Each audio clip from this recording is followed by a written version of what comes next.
নমস্কার, আমি অমৃতা। আমার চ্যানেলে আপনাদের স্বাগত। আজ আপনাদের পড়ে শোনাবো নারায়ণ গঙ্গোপাধ্যায়ের লেখা একটি গল্প, জামাই ষষ্ঠীর নিমন্ত্রণ। ট্রেন থেকে লাফিয়ে নামতে গিয়ে সোজা ধরাস করে প্ল্যাটফর্মের ওপর একটা আছাড় খেল বটুকেশ্বর সামন্ত। গড়িয়ে গেল বাজারের ঝাঁকা থেকে পড়ে যাওয়া একটা ছাঁচি কুমড়োর মতো। আহা, মারা গেল বুঝি লোকটা! চারিদিক থেকে হাহাকার উঠল একটা। বটুক ততক্ষণে উঠে দাঁড়িয়েছে। ব্যথার চাইতে অপমানের জ্বালাতেই গা জ্বলছে বেশি, সুতরাং কেটে পড়াই বুদ্ধিমানের কাজ। গো গো করতে করতে বেরিয়ে যাচ্ছিল। একটু দাঁড়িয়ে যান না দাদা। কেন, হঠাৎ আবার আপনার এই রসালাপ কিসের? স্টেশন মাস্টার নাক চুলকে বললেন,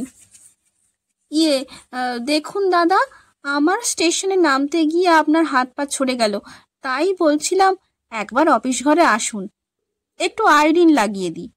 আপনারা স্যার কলকাতার লোক, গিয়ে হয়তো বদনাম গাইবেন।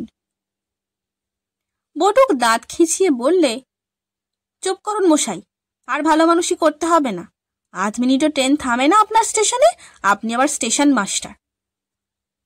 স্টেশনের বাইরে এসে সবটুকু একবার করুণ চোখে নিজের দিকে তাকালো। হাঁটুর কাছে ফেসে গেছে অমন খাসা শান্তিপুরি ধুতিটা। গিলে করা পাঞ্জাবিটা এখানে ওখানে ময়লা গেছে। এই পোশাক নিয়ে কখনো জামাই ষষ্ঠীতে শ্বশুর বাড়ি যাওয়া যায়? শ্বশুরেরও যেন খেয়ে দেওয়ার কাজ ছিল না, রিটায়ার করে কলকাতা ছেড়ে একেবারেই ধ্যার ধরে ঘোড়ডাঙ্গা এসে আস্তানা গিয়েছেন। কিন্তু এসেই যখন পড়া গেছে তখন আর কি করা যাবে? তাছাড়া শাশুড়ি খাওয়ান ভালো, পাকা রুইয়ের কালিয়া, কচি পাঁঠার মুড়ো, বাটি ভরা ক্ষীর। ইস! ভাবতে ভাবতেই বটুকের জিভে জল চলে এলো। কিন্তু ঘোড়াডাঙ্গা কোথায়? সে ঘোড়ার ডিমের ঘোড়াডাঙ্গা? স্টেশনের বাইরে একটা নিম গাছের তলায় তিনখানা গরুর গাড়ি। বটুককে দেখেই গাড়োয়ানেরা হইচই করে তেড়ে এলো। না, ঠ্যাঙাবার জন্য নয়। কোথায় যাবেন বাবু, কোথায়? ঘোড়াডাঙ্গা। আসুন, আমার গাড়িতে আসুন। এই গাড়িতে আসুন বাবু, তাড়াতাড়ি পৌঁছে দেব। আমার গাড়িতে চলুন মশাই। কানের কাছে তিন গাড়োয়ান সমানে চিৎকার করতে লাগলো। বটুকের প্রায় ত্রাহি ত্রাহি অবস্থা, প্রাণ যাওয়ার দাখিল। এই কি হচ্ছে সব? ভদ্রলোককে নিয়ে মশকরা পেয়েছিস? একটা বাজখাই গলার আওয়াজ পাওয়া গেল। হঠাৎ যেন মাটি ফুটে সামনে এসে দাঁড়ালো একটা লোক। 6 হাতের মতো লম্বা, কটকটে কালো গায়ের রং। গরুরের ঠোঁটের মতো নাকটা মুখের ওপর যেন আধা তান্দাজ ঝুলে পড়েছে। গায়ে আধময়লা শার্ট, আস্তিন গোটানো, ছোটখাটো একটা দৈত্য বিশেষ। যেন জাদুমন্ত্রের কাজ হলো। বটুককে ছেড়ে 3 পা পিছনে সরে গেল গাড়োয়ানগুলো। বিরাট লোকটা আবার বিকট গলায় বললে, দেখছিস না কেমন ধোপদুরস্ত কলকাতার বাবু? তোদেরও সব ঝরঝরে গরুর গাড়িতে চড়তে যাবেন কেন রে? লোকটা বটুককে বগলের মধ্যে চেপে ধরল। আসুন স্যার, আমার সঙ্গে। তুমি আবার কে হে বাপু? লোকটার বগল দাবা থেকে বটুক প্রাণপণে নিজেকে ছাড়াতে চেষ্টা করতে লাগলো। কেউ নয় স্যার। অতিকায় লোকটা প্রায় 1.5 মাইল চওড়া একখানা হাসি হাসিল। অধীনের নাম পানকেষ্ট পারুই, আপনারই দাসানুদাস। দাসানুদাস? কত পুণ্যি করলে আপনাদের মতো লোক পাওয়া যায়। চলুন স্যার, কোথায় যাবেন? আমার ট্যাক্সি করে পৌঁছে দিচ্ছি। ট্যাক্সি? কোথায় ট্যাক্সি? ওই যে আম গাছ তলায়, দেখছেন না? তা বটে, কিন্তু না বলে দিলে মোটর গাড়ি চেনা মুশকিল। ধুলোয় মলিন বাঁকাটারা একখানা 100 বছরের পুরনো অস্টিন। হুডটা ছিঁড়ে গিয়ে ঝালুরের মতো ঝুলছে চারিদিকে। ওইটে? হ্যাঁ স্যার। পানকেষ্ট আবার 32টা দাঁতের ঝলক দেখিয়ে দিলে। একটু পুরনো হবে, কিন্তু একদম সাচ্চা জিনিস। আজকালকার শৌখিন গাড়ির মতো ঠুনকো নয়। নাম দিয়েছি দোদুল দোলা। একবার চড়েই দেখুন না স্যার, 2 মিনিটের মধ্যে আমেজে ঘুম এসে যাবে। বটুক কি একটা বলতে যাচ্ছিল, কিন্তু বলার আর সুযোগ পেল না। একটা হ্যাঁচকা টানে তাকে যেন উড়িয়েই নিয়ে গেল পানকেষ্ট। হাজির করলো একেবারে দোদুল দোলার সামনে। মরচে পড়া দরজাটা নারকলের দড়ি দিয়ে বাঁধা। দড়ির ফাঁস খুলে পানকেষ্ট বলল, উঠুন। উঠুন? কোথায় উঠব? ভেতরের দিকে তাকিয়ে হাঁ করে রইল বটুক। ভেতরে উঠবেন স্যার, সিটে গিয়ে বসবেন। আমি কি নইলে হুডের ওপর চাপতে বলছি আপনাকে? সিট কোথায় হে? বটুক বার কয়েক খাবি খেল। এটা একটা প্রশ্ন বটে। সিটের ওপর গদি টদির বিশেষ বালাই নেই। একরাশ খোঁচা খোঁচা স্প্রিং আর তার সঙ্গে জড়ানো নারকলের ছিবড়ে। সিট নয়, সরসজ্জা। ওর ওপরে কেমন করে বসবো হে? স্প্রিং এর কথা বলছেন?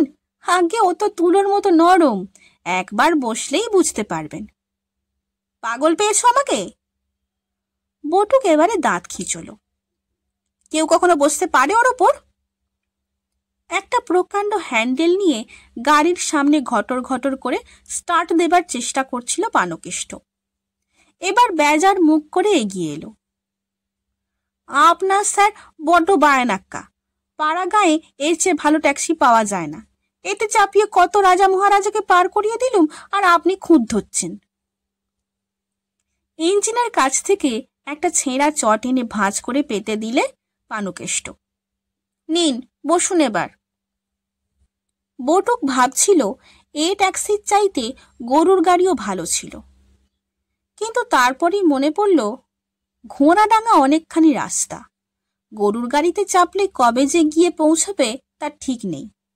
একটু কষ্ট করলেও তাড়াতাড়ি পৌঁছানো যাবে অন্তত। চটের ওপরেই অগত্যা চেপে বসল। বিলক্ষণ লাগছে। কই হে, আরাম হচ্ছে না তো? হবে স্যার, আস্তে আস্তে হবে। পানকেষ্ট আবার হাসল। সময়ে বুঝতে পারবেন। ঝরঝরে গাড়িটা এতক্ষণে স্টার্ট নিয়েছে। বিরাট ভূমিকম্পের মতো সর্বাঙ্গ থরথর করে কাঁপছে তার। সে হর্নের শব্দে দোকান চেপে ধরল বটুক। মাথার ওপর থেকে কতকগুলো কাক কা কা করে উড়ে গেল।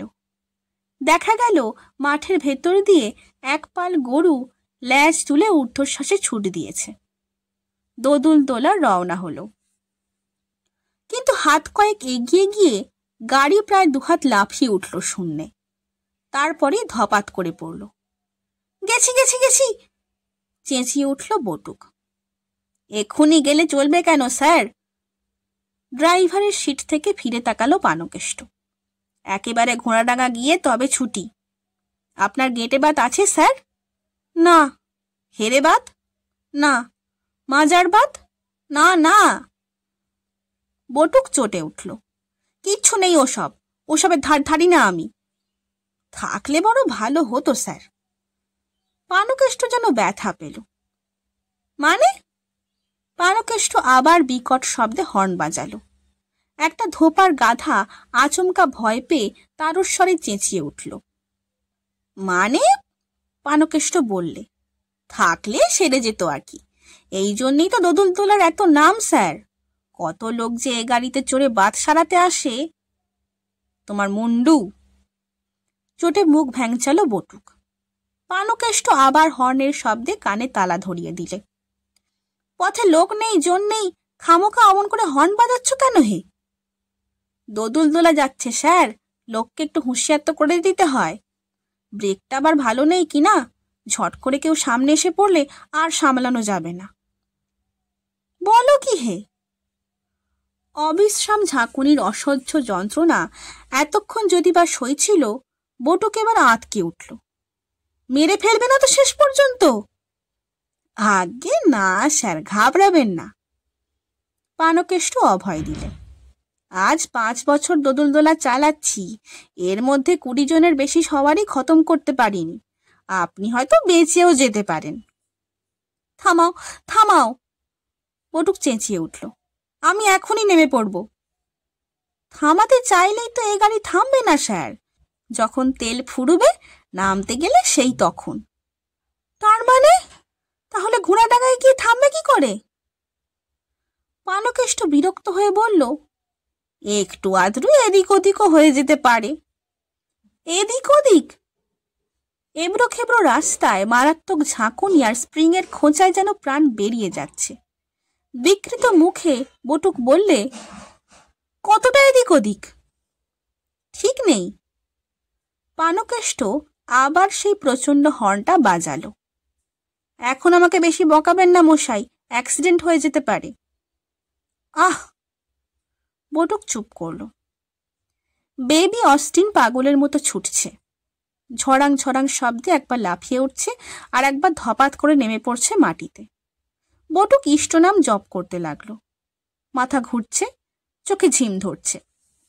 একবার শুধু দুর্বল গলায় বটুক জানতে চাইল, শেষ পর্যন্ত বাঁচব তো হে পানকেষ্ট?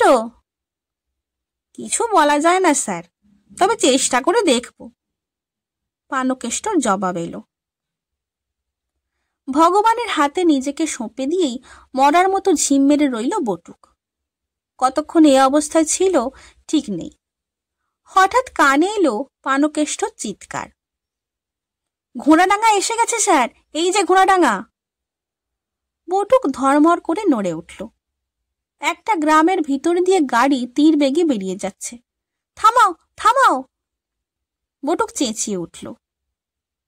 তেল না ফুরুলে থামবে না স্যার। প্রশান্ত জবাব পানকেষ্টর। তাহলে ঘোড়াডাঙ্গা যে ছাড়িয়ে গেল। তা গেল, কিন্তু সেজন্য ভাবছেন কেন? মাইল 5 আগে একটা বাঁক আছে, ওখান থেকে ঘুরিয়ে আনছি, এর মধ্যে তেল ফুরিয়ে যাবে। পেছনে পড়ে রইল ঘোড়াডাঙ্গা।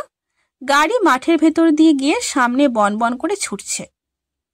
যদি না ফুরোয়, আবার স্টেশন পর্যন্ত গিয়ে ফিরে আসবো, ফের তেল নেব, তারপর আবার যে ঘোড়াডাঙ্গা পেরিয়ে যাবে, আবার ঘুরিয়ে আনবো। পানকেষ্ট জবাব দিল। খুনে ডাকাত! বটুক চেঁচিয়ে উঠল। খামোকা গালাগালি করবেন না স্যার, গর্জে উঠল পানকেষ্ট। তাহলে সোজা ওই জাম গাছে ধাক্কা দিয়ে অ্যাক্সিডেন্ট করে দেব। হ্যাঁ, তখন আমার দোষ দিতে পারবেন না। বটুক কাঠ হয়ে বসে রইল। ঝড়ের বেগে গাড়ি একটা চৌমাথায় পৌঁছল। তারপর বাঁ দিকে খানিকটা ঘুরে আবার ফেলে আসা পথ ধরল। এবার ঘোড়াডাঙ্গায় গিয়ে থামবে তো? বলা যায় না স্যার, তেল মাপবার যন্ত্রটা নষ্ট হয়ে গেছে। গাঁজার নেশায় সকালে কতখানি তেল ঢেলেছি, খেয়াল নেই। কি সর্বনাশ! অত ঘাবড়াচ্ছেন কেন মশাই? আজ হোক কাল হোক ঘোড়াডাঙ্গার সামনে গাড়ি আমার থামবে, তবে আমার নাম পানকেষ্ট পাড়ুই। আজ হোক কাল হোক? বটুক হাঁ করে রইল। পরশুও হতে পারে, তরশু হওয়াও অসম্ভব নয়।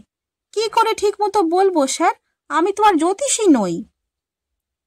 বটুক আবার সেই খোঁচা খাওয়া স্প্রিংয়ের শীতে এলিয়ে পড়ল। জামাই ষষ্ঠী মাথায় থাক, এখন প্রাণ নিয়ে ফিরতে পারলে হয়। ঘোড়াডাঙ্গায় গিয়ে আমার কাজ নেই, স্টেশনেই নিয়ে চলো। স্টেশনে গেলেই যে গাড়ি থামবে কি করে বলবো মশাই? বটুক অজ্ঞানের মতো পড়ে রইল। ঘোড়াডাঙ্গা যাচ্ছে। আবার পানকেষ্টর চিৎকার। থামছে না যে, এবারও যে থামছে না। বটুক হাহাকার করে উঠল। তেল বেশি আছে বোধ হয়। পানকেষ্টর জবাব। কিন্তু আর নয়, এবার এসপার কি ওসপার। মাথায় যেন খুন চেপে গেল বটুকের। পেরিয়ে যাচ্ছে, পেরিয়ে যাচ্ছে, ঘোড়াডাঙ্গা ছাড়িয়ে যাচ্ছে একটা বন্দুকের গুলির মতো। জয় মা কালী! চলতি গাড়ি থেকে বটুক ঝাঁপ মারল। করেন কি মশাই? বলতে না বলতে পানকেষ্টর দোদুল দোলা 2 মাইল রাস্তা পার হয়ে গেল। গায়ের ডাক্তার, টিংচার, আয়োডিন আর লোকজন নিয়ে শ্বশুরধারে দাঁড়িয়েই ছিলেন। আশঙ্কা ছিল শহুরে জামাই বটুক হয়তো ট্যাক্সির লোভ সামলাতে পারবে না। তারা ছুটে এলেন, ধরাধরি করে রাস্তা থেকে তুললেন বটুককে। ডাক্তার প্রথমেই ডান পাটা পরীক্ষা করলেন। বললেন, একটু ভেঙেছে, 3-7 মধ্যেই ঠিক হয়ে যাবে। শ্বশুর একটু স্বস্তির নিঃশ্বাস ফেললেন। যাক, ভালোই ভালোই পৌঁছেছ তাহলে। ভালোই ভালোই বই কি। লোকের কাঁধে চেপে জামাই ষষ্ঠীর নেমন্তন্ন খেতে যেতে যেতে একবার করুণ কণ্ঠে বটুক জিজ্ঞাসা করলে, কিন্তু ট্যাক্সি ভাড়াটা নেবে না পানকেষ্ট? নেবে বই কি, যেদিন তেলের হিসাব করে ঘোড়াডাঙ্গার সামনে থামাতে পারবে সেই দিন। শুনছিলেন নারায়ণ গঙ্গোপাধ্যায় লেখা একটি গল্প, জামাই ষষ্ঠীর নিমন্ত্রণ। গল্প পাঠ কেমন লাগছে তা আমাকে কমেন্টের মাধ্যমে জানান। যদি ভালো লাগে তবে লাইক, শেয়ার এবং সাবস্ক্রাইব করে পাশে থাকবেন। ধন্যবাদ। নমস্কার।